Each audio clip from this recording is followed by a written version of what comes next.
Hello, I'm Delegate Bob Brink, and this is my fourth weekly update from the General Assembly session in Richmond. This is crossover week, the halfway point in the 2014 session. After crossover, each House considers only bills that have made it through the gauntlet in their House of origin. So, for the remainder of the session, the Senate will have 810 House bills and resolutions to consider, while the House will look at 526 Senate bills. A few weeks ago I told you that I'd received a new committee assignment this year to the Education Committee. While this has added a number of meetings to my weekly calendar, it's given me first-hand exposure to the policies governing several of the state government's most important functions, its local school systems from pre-kindergarten to 12th grade, and its higher education institutions.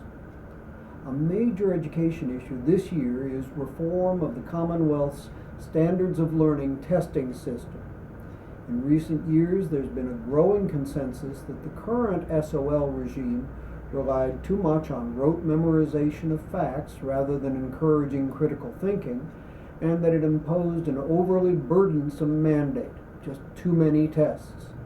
Governor McAuliffe called for SOL reform during last year's campaign, and my colleague Rob Krupika from Alexandria, a former member of the State Board of Education, was one of the leaders in pushing for reform. Working with Delegate Tag Greason of Loudoun County, they developed a reform package that will reduce the number of SOLs, improve the tests to encourage a sharper focus on problem solving, critical thinking, and knowledge application skills, increase flexibility for local school leaders who want to administer their own local assessments, and create a process to further evaluate and improve the SOLs. There's one higher education bill I wish we had been able to advance this year. This was the proposal by Republican Delegate Tom Rust of Herndon and Arlington Delegate Alfonso Lopez to allow undocumented young men and women in Virginia to attend Virginia public colleges and universities at in-state tuition rates. These are students who very often were brought to the United States by their parents as tiny children, and under federal policies they're entitled to stay in the United States legally, and for all practical purposes they're Americans. But currently, if they want to stay and go to college in Virginia, they're required to pay out-of-state tuition rates, sometimes 2 or 3 times in-state rates.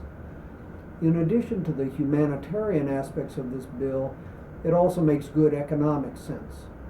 After the taxpayers have spent large sums educating these men and women in elementary and high school, we should want to encourage the best and the brightest to stay in Virginia and contribute to our economy rather than going out of state to educate themselves, possibly not to return after that. We've missed the opportunity to do the right thing this year, so it will have to wait, and the dream will be deferred for large numbers of our best students. Well, that's it for this week's report from Richmond. As always, I want to know what you're thinking. You can contact my office by email at delegatebrink@gmail.com, visit my website at bobbrink.org, like me on Facebook, or follow me on Twitter at delbrink. Thank you for your time, and I look forward to speaking with you again as the 2014 session proceeds.